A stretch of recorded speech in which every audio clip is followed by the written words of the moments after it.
দর্শক, আমরা সবাই জানি গতকালকে বিকেলে রাজধানীর মহাখালীর কড়াইল বস্তিতে ভয়াবহ অগ্নিকাণ্ড এবং পুরো বস্তি প্রায় ভস্মীভূত হয়ে গেছে। এরকম দুর্যোগ সাধারণ মানুষের, নিম্নবিত্ত মানুষের জীবনে এটা কি পরিমাণ ক্ষতি সেটা যদি এই দৃশ্য নিজের চোখে একেবারে সামনাসামনি দেখা না যায় তাহলে অনুধাবন করাটা খুব কঠিন।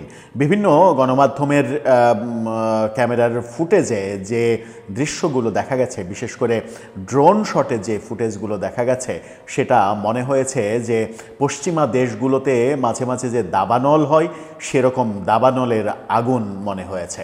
কড়াইল বস্তিতে কেন আগুন লাগলো, কোথা থেকে আগুনের সূচনা হলো, এই আগুনে কি কি ঘটলো এবং এই আগুন নিয়ে সন্দেহের তীর কেন যাচ্ছে মেটিকুলাস ডিজাইনের দিকে, সামাজিক যোগাযোগ মাধ্যমে একটি ফটোকার্ড ঘুরে বেড়াচ্ছে কেন, কোন প্রেক্ষাপটের ভিত্তিতে অভিযোগ করা হচ্ছে যে কড়াইলের এই বস্তির আগুন এটা পরিকল্পিত আগুন হতে পারে, সম্ভাবনাটা কোথায় থেকে তৈরি হলো, এটা সত্যি ডিজাইন করা আগুন কিনা, কোনো পক্ষের এর সঙ্গে সংশ্লিষ্টতা আছে কিনা, সেগুলো একটু বোঝার চেষ্টা করবে এই ভিডিওতে।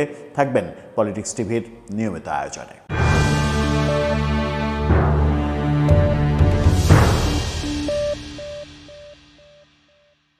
দর্শক, বলছিলাম রাজধানীর মহাখালীর কড়াইল বস্তি ঢাকা শহরের সব থেকে বড় বস্তি। এই বস্তিটা না থাকলে অনেকের বোধহয় লাভ হয়, এরকম ব্যাপার বিভিন্ন সময়ে দেখা গেছে, বোঝা গেছে। এই বস্তিতে কোনো একটা প্রতিষ্ঠান তৈরি করার উদ্যোগ, এরকম উদ্যোগ বিগত সরকারের আমলেও কথা হয়েছে, কিন্তু সেটা কার্যকর করতে পারেনি সরকার। এবার আবারও কথা হচ্ছে, কিন্তু তার আগে আমরা জেনে নেব রাজধানীর কড়াইল বস্তিতে কি ঘটেছে গতদিন। মানবজমিনের এই শিরোনামটা দেখলেই বুঝতে পারবেন যে যারা হয়তো খবর কিংবা আগুনের ছবি দেখেননি, দেখার সৌভাগ্য হয়নি, দুর্ভাগ্য হয়নি, তারা একটু দেখে নিতে পারেন। কড়াইল বস্তিতে ভয়াবহ আগুন, নিয়ন্ত্রণে 20 ইউনিট।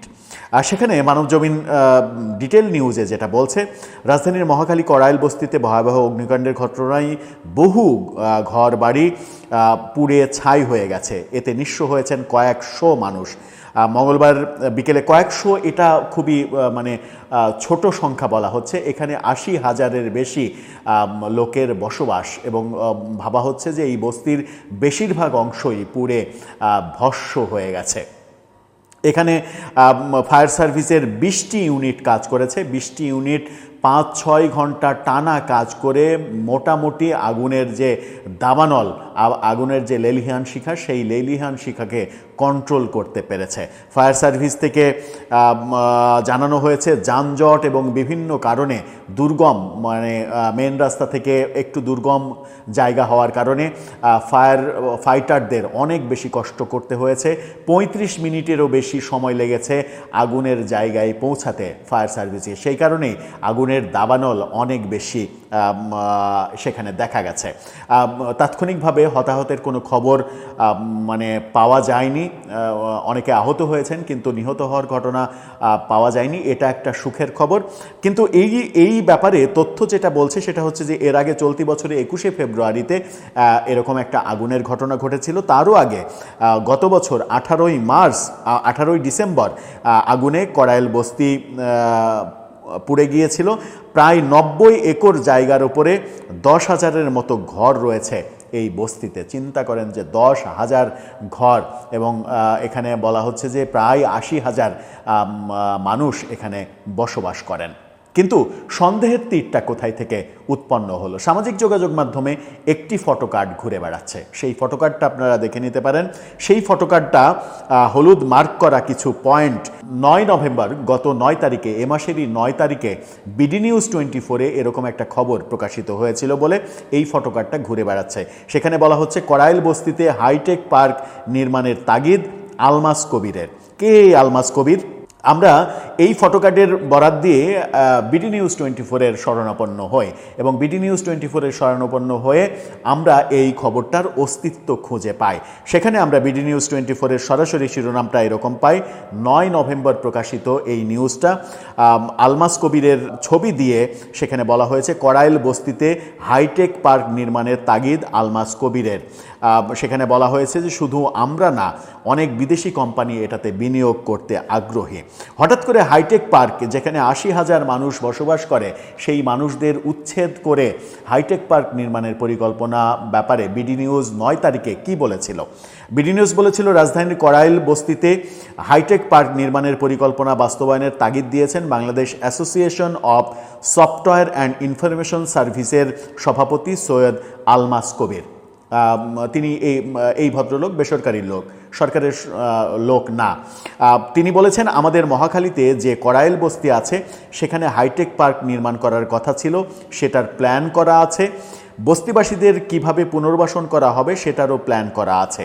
পলিটিক্যাল গভর্নমেন্ট এই কাজটা করতে পারে না, কারণ বস্তি উচ্ছেদ করতে হবে। খুবই মজার ব্যাপার, বস্তি উচ্ছেদ করতে হবে, এই কারণে পলিটিক্যাল গভর্নমেন্ট এই কাজটা পারে না। যেটা আমরা দেখেছি যে গত সরকারের আমলেও এরকম একটা উদ্যোগের চেষ্টা হয়েছিল, কিন্তু সেটা সরকার বাস্তবায়ন করেনি কিংবা করতে পারেনি। বর্তমান যে অরাজনৈতিক সরকার আছে তাদের জন্য এটা একটা মোক্ষম সুযোগ, এই কাজটা করার দরকার। তিনি বিডি নিউজ 24-কে এই কথাটা বলেছিলেন। তিনি বলেছিলেন যে 90 একর জমি নিয়ে গড়ে ওঠা 80,000 মানুষের এই আবাসস্থলী ঢাকার সবচেয়ে বড় বস্তি।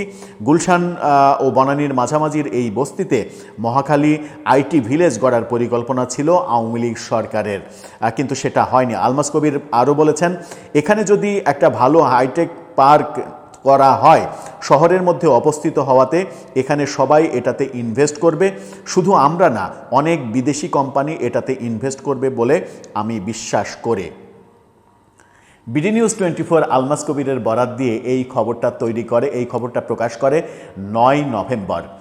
গতকালকে 25 নভেম্বর কড়াইল বস্তিতে আগুনের ঘটনা দেখলাম। সেই কারণেই অনেকে কানেক্ট করার চেষ্টা করছেন যে আলমাস কবিরের ওই 9 তারিখের বক্তব্যের সঙ্গে 25 তারিখের আগুনের সত্যিই সম্পর্ক আছে কিনা, এবং এই আগুনটা আলমাস কবির কিংবা এর সঙ্গে সংশ্লিষ্ট ব্যক্তিদের মেটিকুলাস ডিজাইনের মাধ্যমে লাগানো আগুন কিনা।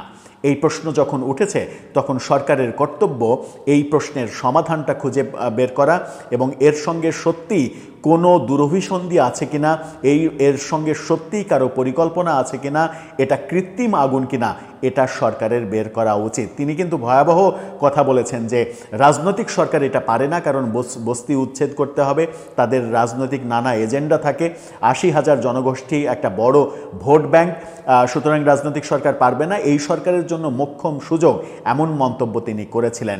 সেই সুযোগটা গ্রহণ করানোর জন্যই এই ব্যবস্থা করা হয়েছে কিনা, এর সঙ্গে সরকারি বেসরকারি কোনো গোষ্ঠী কিংবা ব্যক্তির সম্পর্ক আছে কিনা, এই ব্যাপারগুলো সরকার যদি খতিয়ে না দেখে তাহলে সরকারের দিকেই অভিযোগের তীরটা চলে যাবে এবং অনেকেই অভিযোগ করার চেষ্টা করবেন যে কড়াইল বস্তিবাসীকে উচ্ছেদ করার জন্য এটা মেটিকুলাস ডিজাইন করে আগুন লাগানো। দর্শক, আপনার ভাবনা কি জানিয়ে লিখতে পারেন আমাদের কমেন্ট বক্সে।